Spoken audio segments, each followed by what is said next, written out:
Record. Balik lagi ke simulasi yang tadi.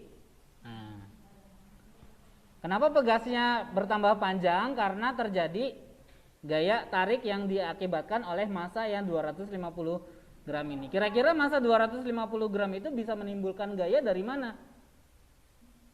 Kan pegas kalau nggak akan bisa memanjang kalau nggak kita tarik ya. Ya? Ada gaya berat, betul ya. Jadi pegas ini tertarik itu karena ada gaya berat yang ditimbulkan oleh massa 250 gram ini, gitu ya. Sehingga dia akan bertambah panjang. Nah, kalau saya kasih gaya lagi, artinya saya tarik ke bawah lagi, gitu ya. Maka pegas ini akan mulai bergerak naik turun. Kalau saya gerakin terus naik turun di sini ya. Kita lihat bahwa di sini kita pakai gravitasinya bumi. Maka gerakannya seperti ini. Kalau saya ganti nilai gravitasinya jadi Jupiter, kira-kira makin cepat gerakannya atau makin lambat gerakannya? Kenapa makin lambat?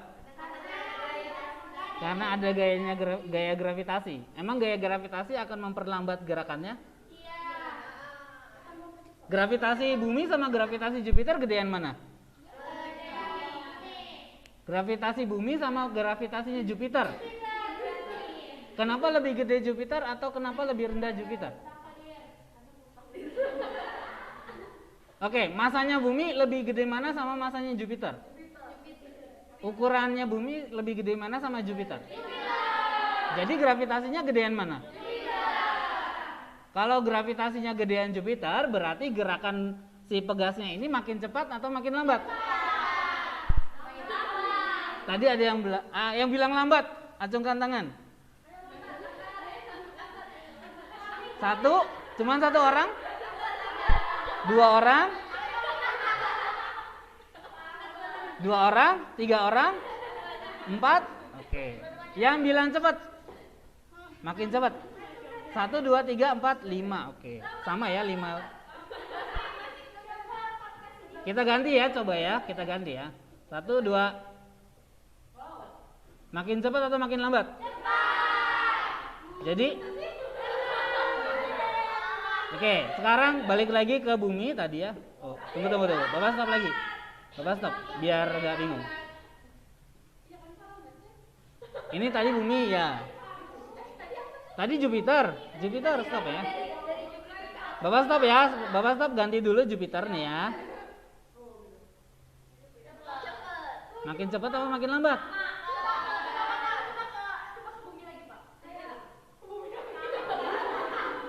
Oke, Bapak ganti.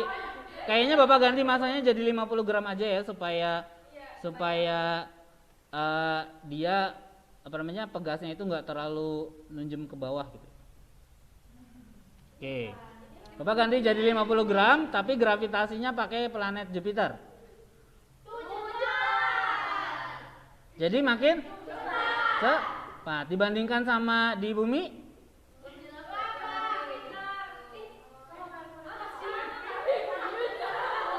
Ayo. Makin cepat apa makin lambat? Coba ya, sebelah ya. Sebentar. Ini sama-sama 50 gram. Nggak ada nih masanya 50 gram. Oh ya, 100 gram. Oke. Saya ganti jadi 100 gram dua-duanya. Stop. Oke. Iya, kalau ini gravitasinya nggak bisa kita ubah kirinya pakai bumi, kanannya pakai Jupiter, itu nggak bisa kita lakuin seperti itu. Intinya lebih cepat Jupiter. Oke. Sekali lagi ya. Ini bumi ini ya. Ini bumi. Saya tarik. Supaya enak, supaya pasti kita tahu bahwa dia lebih cepat atau lebih lambat, kita hitung waktunya ya. Terus dihitung berapa kali dia bolak-balik. Bolak-balik itu kan berarti kalau kita mulainya dari bawah, berarti 1 kali bolak-balik itu ke bawah lagi ya. Oke ya. Berarti kalau kita mulai dari bawah, nanti 1 kali bolak-balik itu turun lagi ke bawah. Kira-kira kalau 10 kali bolak-balik butuh waktu berapa? Sudah siap? Ini jangan dihitung dulu, jangan di hitung satu kali bolak-balik dulu karena Bapak belum mencet stopwatchnya. Jadi biarin aja dulu ya. Nah, kita mulai dari bawah selagi Bapak pencet stopwatchnya. Nah, 1, 2, 3, 4, 5, 6, 7, 8, 9, 10. Berapa detik? 8 detik ya. Di bumi 8:13 detik. Oke, Bapak stop lagi. Sekarang Bapak ganti ininya di Jupiter. Stop. 8:13 ya, catat. Bapak tarik. Terus gerakin ya. Tuh, 3, 2, 1. 1, 2, 3, 4, 5, 6, 7, 8, 9, 10. Jadi lebih lambat apa lebih? Jadi lebih lambat apa lebih cepat? Sama ya, betul.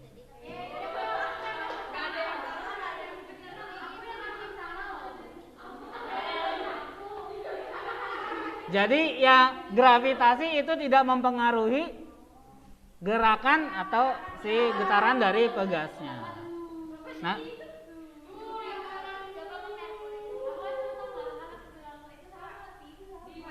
gimana? Kan tadi 8:13 ya? Ini 8:23, bedanya 0,1 detik. Kalau beda 0,1 detik di fisika itulah bisa diabaikan lah. Ya. Kita abaikan saja karena mungkin tadi Bapak telat mencet si stopwatchnya, jadi jadinya 8:23 gitu ya. Jadi pertama, gravitasi itu tidak mempengaruhi gerakan dari pegasnya. Nah, sekarang mau Bapak ganti nih pegasnya, Bapak lepas lagi. Di sini ada nilai konstanta pegas atau spring konstan untuk pegas yang pertama dan nilai spring konstan untuk pegas yang kedua. Sama-sama di garis ketiga nih, 0, 1, 2, 3 ya. Nah, saya mau ubah salah satunya jadi lebih besar. Saya ubahnya yang spring konstan nomor 2 aja atau untuk pegas yang kedua jadi lebih besar. Apa yang terjadi dengan pegasnya? Jadi lebih tebal. Yang tadi saya sebutkan kalau misalkan ketebalan dari pegasnya itu akan mempengaruhi dengan nilai konstanta pegasnya ya. Nah, sekarang saya mau kasih stop.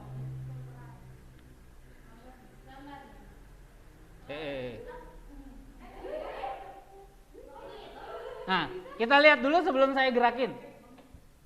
Kira-kira bisa kita lihat bahwa untuk konstanta pegas yang lebih besar, pertambahan panjangnya jadi lebih kecil. Sedangkan kalau untuk konstanta pegas yang lebih kecil, dia lebih besar pertambahan panjangnya. Ini terjadi karena kalau kita gunakan persamaan bahwa F sama dengan K dikali dengan X gitu ya, maka antara konstanta pegas dengan X-nya itu akan saling berbanding terbalik, di mana di sini kita punya K sama dengan F dibagi dengan X, begitu ya. Berarti antara K itu berbanding terbalik dengan X. Artinya kalau X-nya besar, K-nya harus kecil. Kalau X-nya kecil, maka K-nya harus besar. Begitu juga di sini. Kalau K-nya besar, maka pertambahan panjangnya jadi kecil. Kalau K-nya kecil, maka pertambahan panjangnya jadi besar. Kelihatan nggak nih yang di papan tulis? Kelihatan ya? Kelihatan, Pak. Nah, sekarang ngomongin tentang gerakannya. Tadi udah kelihatan sedikit ya. Kira-kira mana yang lebih cepat? Yang pegas 1 atau pegas 2? Pegas 2. Coba ya, saya gerakan ini. Kemudian saya gerakan ini. Lebih cepat 2 apa lebih cepat 1? Atau sama aja? Yang lebih cepat 2, ngacung. Lebih cepat kan? Iya, yang lebih cepat 2. Yang lebih cepat 1? Enggak ada. Yang sama aja? Nggak ada ya? Oke, berarti kalau mau membuktikan, sekali lagi kalau mau membuktikan, kita pakai stopwatch-nya. Saya gerakan ya. Oke, 3, 2, 1, mulai.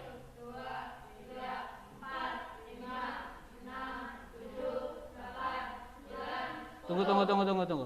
Kayaknya Bapak salah pencet. Timingnya salah. Saya ulangi. 3, 2, 1.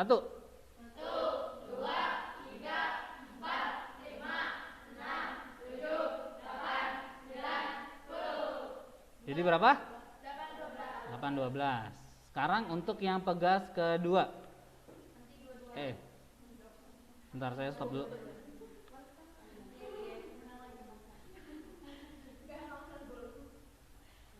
3, 2, 1.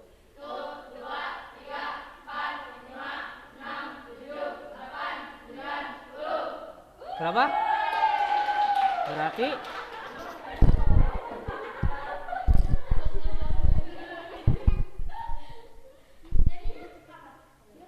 jadinya yang lebih cepat yang mana? Ya, nomor 2. Berarti konstanta pegas itu mempengaruhi kecepatan dari gerak si pegasnya. Ya, balik lagi ke PowerPoint. Nah, kalian tadi sudah lihat bahwa kalau misalkan pegas saya kasih beban gitu ya, kemudian saya tarik sedikit, maka dia akan mulai gerak bolak-balik. Nah, kita ambil aja bahwa gerakannya itu seperti ini. Tadi sebelum saya tarik lagi gitu ya, sebelum saya saya punya pegas terus saya kasih beban, maka dia akan tertarik karena gaya beratnya gitu ya. Nah, berarti di sini pegasnya itu berada pada posisi L, di mana posisi L itu merupakan titik keseimbangan dari pegasnya.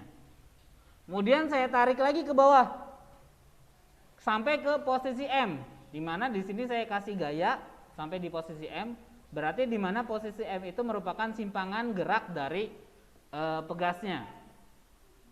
Lalu ketika saya lepaskan, maka pegasnya akan mulai bergerak naik turun, tetapi karena dia awalnya dari bawah, maka dia akan naik terlebih dahulu ya. Dia akan naik dulu ke atas sampai ke titik K, di mana K adalah titik balik dari simpangan yang kita berikan tadi. Kemudian dia akan balik lagi melalui L dan kembali ke M. Ya, dan dia akan bergerak secara terus-menerus. Pada kehidupan nyata, pergerakannya ini enggak secara terus-menerus, jadi dia pasti akan berhenti. Kayak kalian pakai pegas atau kalian pakai bandul, kalau kita biarin aja sampai dalam waktu yang lama, maka dia akan lama-lama berhenti. Nah, di simulasi tadi ada satu nilai yang 0, kita bisa lihat di sini, yaitu adalah damping di sini. Damping ini 0. Damping itu artinya adalah peredam. Ini terjadi akibat adanya gaya gesek atau gaya-gaya eksternal yang lain yang menyebabkan atau yang mengganggu pergerakan dari pegasnya tadi. Sehingga akan menyebabkan pegasnya itu tidak bergerak secara terus-menerus, nanti lama-lama akan jadi berhenti. Nah, tapi pada simulasi ini Bapak berikan nilai dampingnya atau peredamnya itu sama dengan 0, sehingga dia akan terus bergerak meskipun sebelum kita berhentikan dengan sengaja dengan memencet tombol stop ini. Karena dampingnya 0, jadi dia akan terus bergerak. Tapi pada kehidupan nyatanya sebenarnya tidak seperti itu ya. Kita lihat dulu pergerakan dari bendanya atau bandul masanya gitu ya, ketika dia digerakkan menggunakan pegas. Kita lihat bahwa di sini ada titik keseimbangan, kemudian ada titik simpangan gerak, kemudian ada titik balik dari simpangan. Berarti kalau dari titik keseimbangannya dia punya jarak tertentu ya. Nah, jarak antara titik keseimbangan sampai ke titik balik yaitu yang K, dan jarak keseimbangan sampai ke titik yang M atau titik simpangan ini harus sama. Kenapa? Karena kita mau bahasnya yang namanya gerak harmonik yang sederhana. Gerak harmonik itu berarti gerakannya itu selalu sama, mau atas bawah, waktunya juga naik turunnya juga sama gitu ya. Pada kenyataannya geraknya nggak mungkin gerak harmonik doang, tapi geraknya mungkin gerak yang meredam, dia lama-lama akan berhenti. Tapi untuk mempermudah pembahasan kita mengenai gerak benda yang tadi pada pegas, maka kita simpelkan aja bahwa anggap saja gerakannya gerak harmonik. Oke. Pengertiannya bahwa gerak harmonik sederhana itu adalah gerak benda yang berisolasi secara periodik. Berisolasi itu berarti geraknya naik turun atau gerak bolak-balik. Osilasi itu adalah gerak bolak-balik melalui suatu titik kesetimbangan, atau disebut kata lainnya adalah getaran. Jadi semua yang bergetar itu sama aja semua berisolasi. Isolasi itu nama lainnya adalah getaran. Bukan isolasi ya, tapi osilasi. Kalau isolasi kita nggak boleh keluar sama sekali. Sehingga kalau kita gabungkan, maka gerak harmonik sederhana jadi gerak bolak-balik melalui suatu titik keseimbangan dengan periode yang konstan atau dengan waktu periode yang konstan. Periode adalah waktu yang dibutuhkan untuk gerak satu kali bolak-balik. Ya, jadi waktu yang dibutuhkan tadi kita sudah hitung waktunya 10 kali getaran, ternyata waktunya sekitar 8 detik ya tadi. Nah, gerak harmonik sederhana ini ditimbulkan akibat adanya gaya kesetimbangan atau kesetimbangan antara gaya pemulih dan simpangan benda yang bergerak secara harmonik tadi. Nanti saya akan jelaskan apa itu gaya pemulih. Kita kenalin dulu besaran-besaran apa aja yang kira-kira muncul dalam gerak harmonik sederhana. Yang pertama adalah periode tadi. Waktu yang dibutuhkan untuk benda melakukan satu kali gerakan bolak-balik atau satu kali getaran. Ini rumusnya atau lambangnya adalah T besar, di mana T besar adalah T kecil dibagi dengan N. T besar itu periode, satuannya sekon. T kecil itu waktu total dia bergetar. Dan N adalah banyaknya getaran bolak-balik. Tadi gerakannya ini dikasih titik keseimbangannya ya. Kemudian saya tarik sampai ke sini, kemudian dia sampai di situ. Berarti di sini ada titik L ya, titik K dan titik M. Begitu kan? Nah, gerak bolak-balik itu berarti gerakannya kalau kita mulai dari bawah gitu ya. Kalau kita mulai dari bawah, maka gerakannya itu dari bawah kemudian balik lagi sampai ke bawah. Berarti kalau saya tuliskan hurufnya, posisi gerakannya di mana aja, berarti mulai dari M, kemudian ke L, kemudian ke K, balik lagi ke L, dan akhirnya kembali ke M. Jadi satu kali bolak-balik itu adalah gerakannya dari titik M sampai balik lagi ke titik M. Nah, kira-kira berapa waktu yang dibutuhkannya? Nah, waktu yang dibutuhkan untuk satu kali bolak-balik itu disebutnya adalah periode. Tadi sudah kita hitung 10 kali bolak-balik ya. 10 kali bolak-balik itu waktunya berapa detik? 8,13 ya kalau nggak salah. Ya, kita bulatin aja jadi 8 detik lah ya. Jadi 8 detik. Nah, kira-kira berarti periode waktu bandul tadi bergerak itu kira-kira berapa tuh? Dimana T adalah waktu total dia bergetar dan N adalah banyaknya dia getaran. Banyaknya getarannya berapa? 10 kali ya. Waktunya berapa? 8 detik. Berarti 10 dibagi 8 dibagi dengan 10 ya. 8 dibagi dengan 10 jadinya 0,8 sekon. Berarti satu kali bolak-balik sekitar 0,8 detik butuhnya. Nah, kemudian besaran lainnya adalah di sini getaran banyaknya getaran nggak pakai satuan ya, karena kita hanya menunjukkan jumlah dari getarannya aja. Kemudian besaran yang berikutnya adalah besaran frekuensi, yaitu adalah banyaknya getaran atau gerak bolak-balik setiap satuan waktu, di mana satuannya waktu yang kita pakai adalah satuan detik. Artinya banyaknya kira-kira kalau dalam waktu 1 detik dia itu berapa kali getaran. Itu diambil dari persamaan F frekuensi, lambangnya adalah F kecil di situ. Itu sama dengan N dibagi dengan T, di mana F adalah frekuensi satuannya Hertz. Kemudian T adalah total waktu bergetar dan N adalah banyaknya getaran. Tadi sudah kita coba lagi banyaknya getarannya ada 10, waktunya adalah 8, atau 8 detik ya, 8 sekon. Berarti frekuensinya berapa tuh? 1, ya, N dibagi dengan T ya. Berarti 1,45 Hertz. Betul? 1,25. 1,25. Bener nggak? Bener ya? 1,25 ya? Atau 0,125? 1,25. Berarti kalau dalam waktu 1 detik dia itu bergerak sekitar 1 getaran lebih 1/4. Kalau kita balik lagi ke sininya nih, 1 getaran kan berarti 1 kali bolak-balik ya. 1/4 itu berarti sampai mana nih? 1/4-nya berarti, oke, kalau saya gambarkan ulang di sini aja lah saya gambarkan ulang. Gerakannya ini ya. Ini kalau nggak digerakin atau di titik keseimbangan, kemudian saya tarik ke bawah. Kemudian ketika dia sampai ke titik baliknya di sini. Oke, berarti sini titik L, di sini titik K, di sini titik M. Oke, gerak bolak-balik itu berarti kalau kita mulai dari M naik ke atas ya, kemudian balik lagi ke bawah. Berarti ini 1 kali bolak-balik. Kalau 1 kali bolaknya aja berarti berapa getaran? Ini kan 1 kali bolak-balik itu kan 1 getaran, ya enggak? Kalau 1 kali bolaknya aja 0,5 atau setengah kali getaran ya.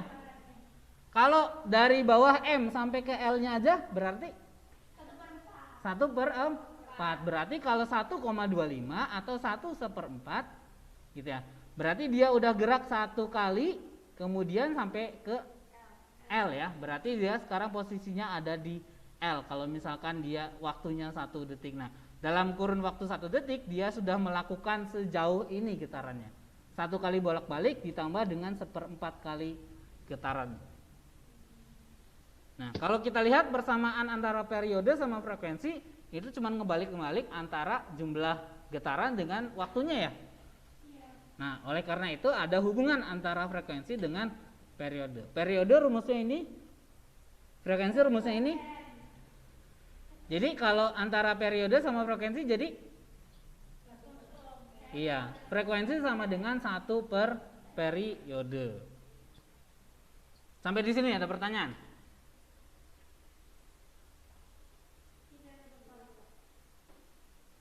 Nggak ada? Oke, kita lanjutkan. Selain besaran periode dengan frekuensi, ada juga namanya adalah besaran amplitudo. Amplitudo adalah simpangan terjauh dari bendanya ketika dia bergerak berdasarkan atau dari titik kesetimbangannya. Berarti simpangan terjauhnya itu kalau nggak ke atas ya ke bawah gitu ya. Nah, karena gerakannya gerak harmonik sederhana, di mana gerak ke atas sama gerak ke bawah itu jaraknya harus sama, maka mau kita pakai amplitudo yang ke atas atau amplitudo yang ke bawah sama aja. Jadi amplitudo itu diambil dari titik keseimbangannya, sejauh mana dia bergerak ke atas atau sejauh mana dia bergerak ke bawah.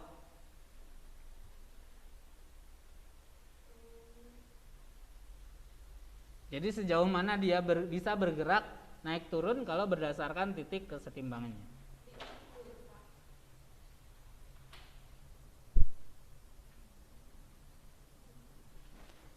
Kita lanjutkan ya. Nah, ini sekarang besarannya lainnya yaitu adalah gaya pemulih. Dalam kasusnya simulasi yang kita pakai tadi itu menggunakan pegas ya. Karena kita pakai pegas, maka gaya pemulih yang berlaku pada gerakan harmonik sederhana pada pegas itu adalah gaya pegasnya itu sendiri. Jadi yang membuat dia itu naik turun gerakannya adalah gaya pegasnya. Karena ada gaya pegas, maka dia gerakannya akan naik turun. Dimana besarnya gaya pemulihnya untuk gaya pegas itu sama aja negatif K dikali dengan X, sama aja kayak hukum Hooke tadi.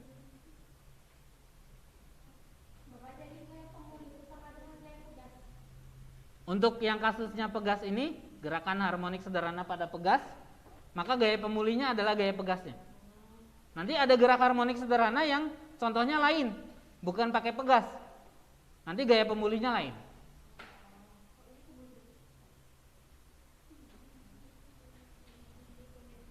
Oke. Sebelum ke persamaan gerak harmonik sederhana, ada pertanyaan sampai sini? Nggak ada? Nggak ada ya. Kalau gitu coba kita lanjutkan ke persamaan gerak harmonik sederhana. Nah, karena gerakannya naik turun aja, gitu ya, setiap saat dia gerakannya terus naik turun, maka sebenarnya gerakan tersebut bisa kita prediksikan kira-kira di 10 detik posisinya ada di mana.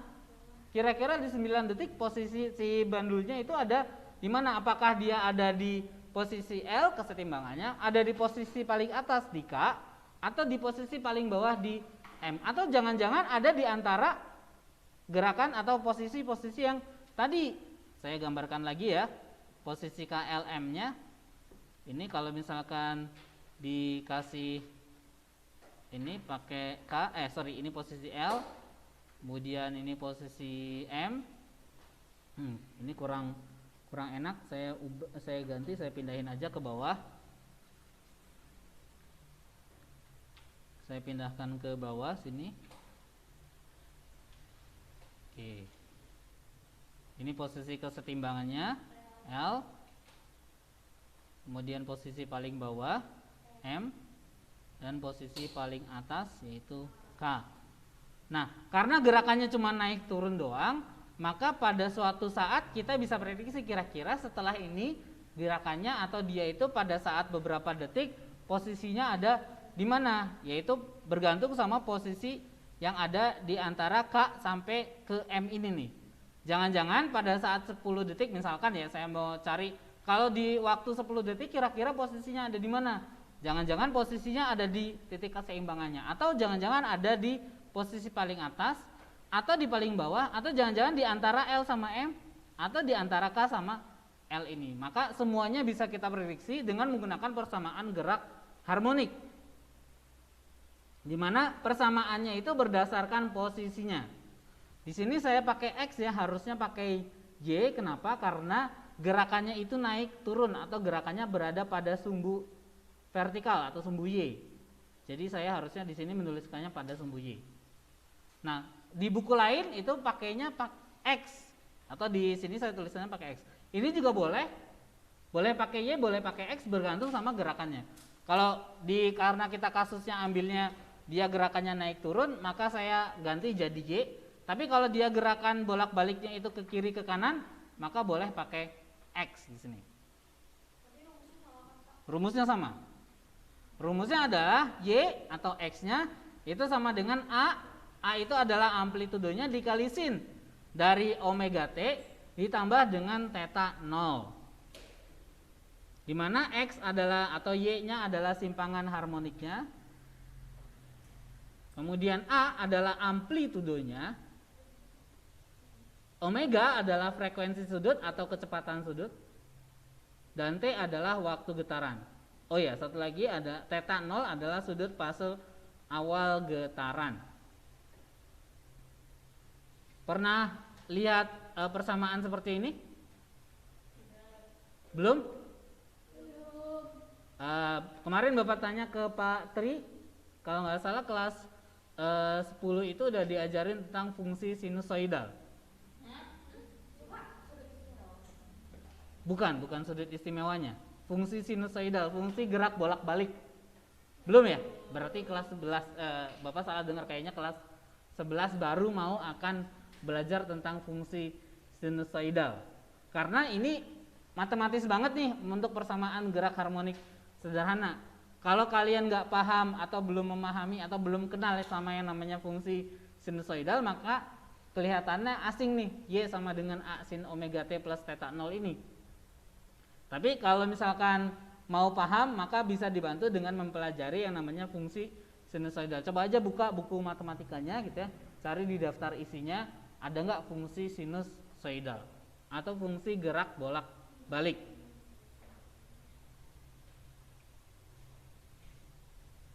Nah, semuanya bisa kita prediksikan dengan menggunakan persamaan ini, di mana Y adalah menentukan posisinya, T adalah waktu getarannya. Jadi bisa kita masukin tuh, kalau di 10 detik, kalau kecepatan sudutnya sekian, maka kita punya titiknya ada di berapa meter dibandingkan dengan titik amplitudenya. Dengan omega sama dengan omeganya ini bisa kita bongkar menjadi 2pi dibagi dengan periode atau 2pi dikali dengan frekuensi kalau kita nggak tahu informasi dari omeganya.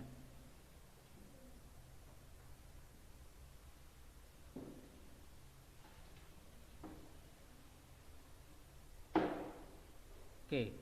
Yang kedua adalah kecepatan getar. Di mana kecepatan ini sebenarnya adalah turunan dari posisinya. Udah belajar turunan belum?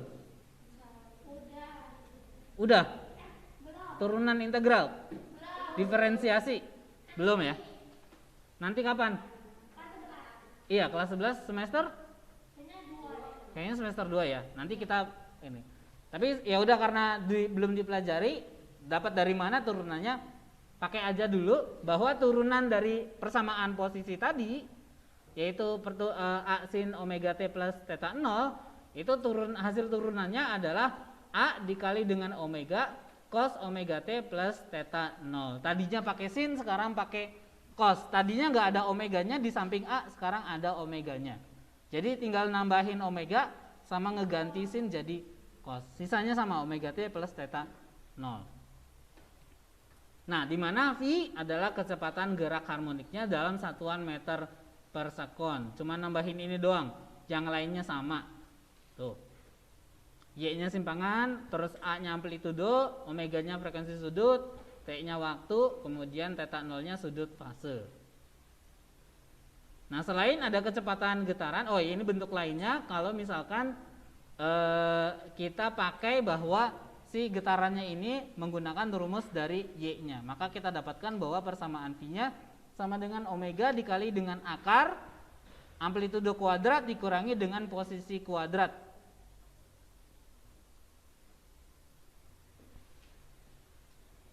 Oke, kemudian ada percepatan. Nah, kalau percepatan itu turunan dari kecepatan. Nah, hasil turunannya jadi seperti ini. Cuman ngeganti omeganya jadi kuadrat dan tadi sinnya jadi cos. Dan ada tanda negatifnya, sorry, karena turunan dari cos itu adalah negatif sin. Ininya sama semuanya. Nah, bentuk lainnya jadi A sama dengan negatif omega kuadrat dikali dengan posisi. Nah, biasanya kalau di soal-soal kita tinggal pakai bentuk lainnya ini. Betul, ini bergantung sama kondisi soalnya. Kalau di kondisi soalnya Y-nya itu belum diketahui, di soalnya Y-nya belum diketahui tapi ditanya kecepatan getar, maka mau nggak mau kita harus cari Y-nya dari persamaan yang ini. Ya. Kalau Y-nya udah diketahui, ya udah pakai aja persamaan yang ini. Begitu juga dengan percepatan. Kalau Y-nya udah diketahui, ya kita pakai persamaan yang ini aja. Nah, masalahnya soal-soal kalau Bapak biasanya ngasih soal itu yang gampang-gampang ya, mungkin Bapak kasih nilai Y-nya langsung di soal gitu. Tapi kalau kalian mau latihan soal SBMPTN atau UN gitu ya, maka nilai Y-nya justru harus dicari dulu.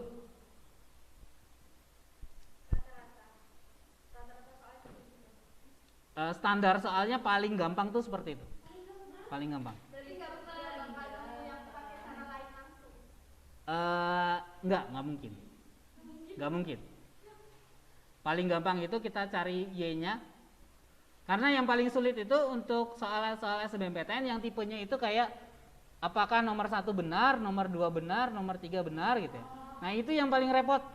Kenapa? Untuk soal-soal tentang gerak harmonik sederhana, kalau pakai pernyataan itu, maka kita harus buktikan nomor 1 sampai nomor 4-nya benar atau salah.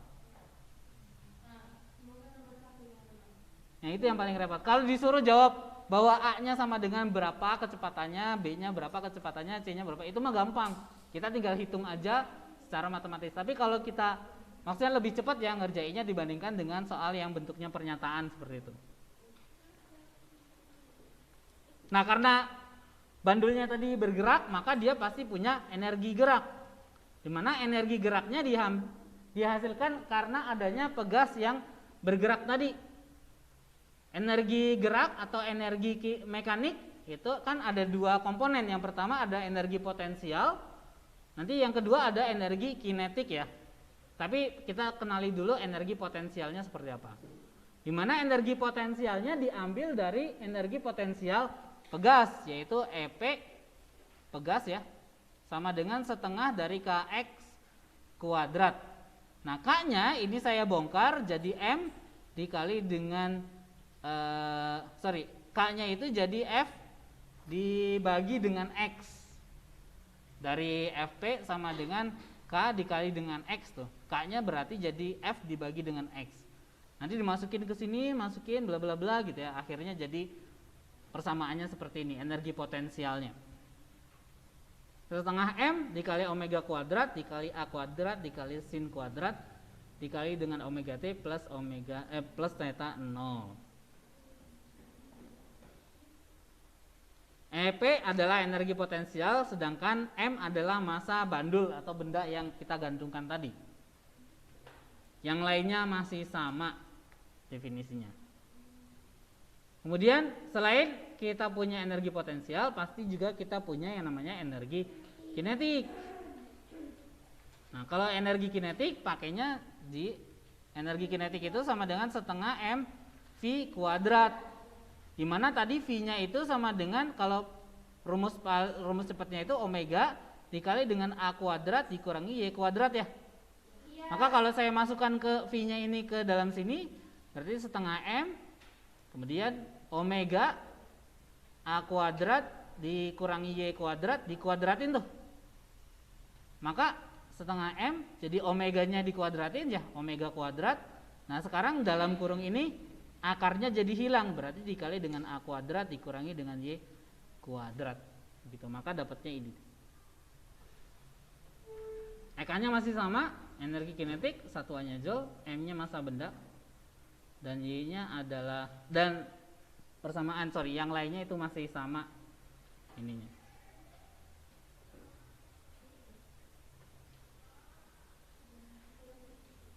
Nah, ini gerak harmonik kalau kasusnya bukan pakai pegas, tapi pakainya bandul.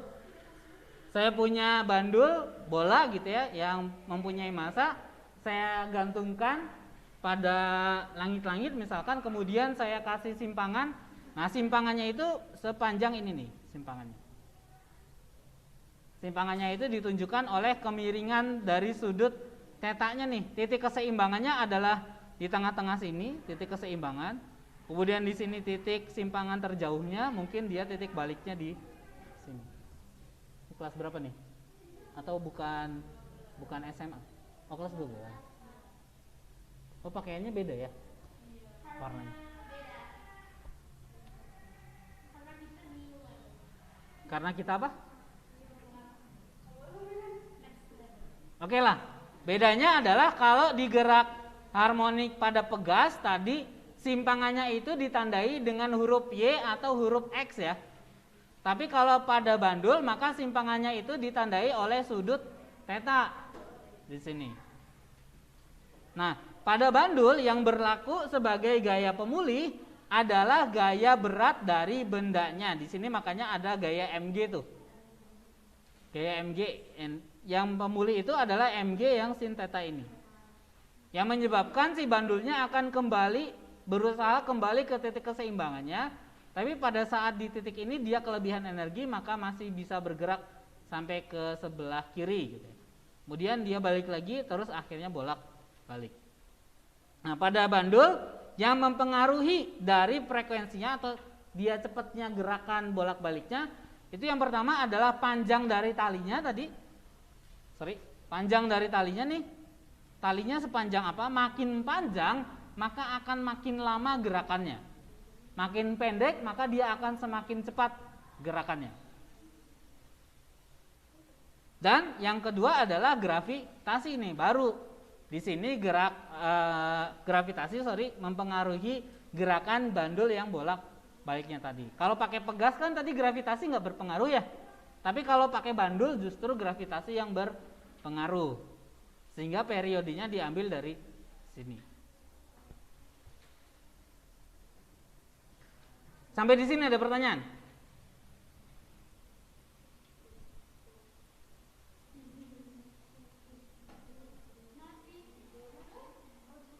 Sudah selesai. Artinya apa kalau sudah selesai? Pulang. Kalau materi udah selesai biasanya kita ngapain? Sebelum latihan soal? Kalau habis ini kan biasanya kita latihan soal dulu ya, contoh-contoh soalnya. Habis contoh soalnya, biasanya Bapak ngasih apa?